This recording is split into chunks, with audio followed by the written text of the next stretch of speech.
الحمد للہ والصلاۃ علی اہلہا ما بعد۔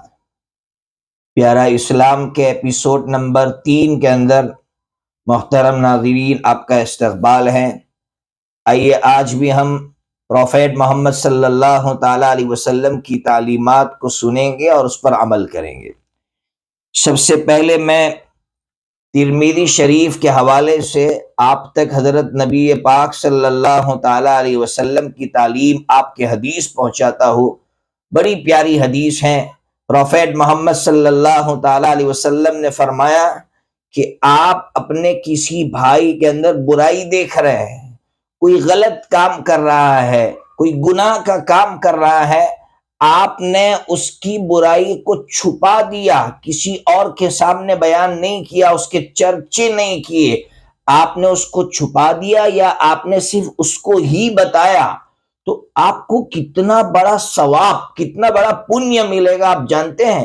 پروفیٹ محمد صلی اللہ تعالی علیہ وسلم نے اس کو ایک مثال سے سمجھایا کہ ایک انسان اپنی بچی کو یا کسی کی چھوٹی سی معصوم سی بچی کو زمین میں زندہ دفن کرے، زندہ زمین میں گاڑ رہا ہو، اور آپ ایسے وقت میں اٹھ کر اس بچی کو بچا لے، تو کتنا بڑا مقام ہے اس انسان کا جو اس بچی کو ظلم سے نجات دلائے، ظلم سے بچائے۔ حضرت محمد صلی اللہ تعالیٰ علیہ وسلم نے فرمایا ٹھیک اسی طرح مقام ہے اس انسان کا جو اپنے بھائی کی غلطی کو چھپا دے، کسی کے سامنے بیان نہ کرے، اس کی بے عزتی نہ کرے۔ آج ہمارا حال کیا ہو گیا ہے؟ حضور پاک صلی اللہ تعالیٰ علیہ وسلم کی اس حدیث کی روشنی میں ہم اپنا جائزہ لیں کہ میں کیا کر رہا ہوں، کسی کو بے عزت کرنے کے لیے، کسی کو ذلیل کرنے کے لیے، کسی کی پگڑی اچھالنے کے لیے اس کی ٹوہ میں لگا رہتا ہو، اور پھر اس نے نہ بھی کیا ہو تب بھی اس کی طرف منسوب کر کے میں گناہوں کو اچھالتا ہوں۔ اسی لیے حدیث پاک ہے، یا ابو داؤد شریف کے اندر حدیث ہے کہ ایک مسلمان دوسرے مسلمان کے لیے آئینہ ہے۔ کیا مطلب؟ آپ آئینے کے سامنے جائیں گے تو آئینہ آپ کی برائی صرف آپ ہی کو بتائے گا، کسی اور کو نہیں بتائے گا۔ اسی طرح کوئی مسلمان اپنے بھائی کے اندر برائی دیکھے تو اسی کو بتائے، کسی اور کے سامنے اس کا ذکر نہ کرے۔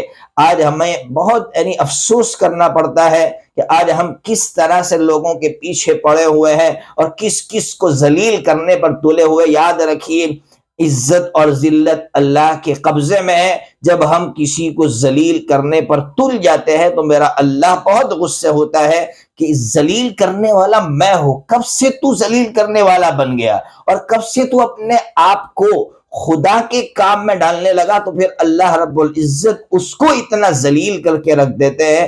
اللہ تبارک و تعالی ہمیں دوسروں کی عزت کرنے والا بنائے۔ ترمذی شریف کے اندر حدیث ہے کہ جو نوجوان بوڑھے انسان کی عزت کرتا ہے تو اللہ تبارک و تعالی جب یہ جوان بوڑھا ہو جاتا ہے تو اس کی عزت کرنے والے لوگ پیدا کرتے ہیں۔ اس لیے لوگوں کو عزت دینا سیکھیں گے، لوگوں کے سامنے مسکرائیں گے تو اللہ تبارک و تعالی ہماری عزت کرنے والے لوگ بھی پیدا فرمائیں گے۔ اللہ تعالی ہمیں اسلام سمجھنے کی اور اس پر عمل کرنے کی توفیق عطا فرمائے۔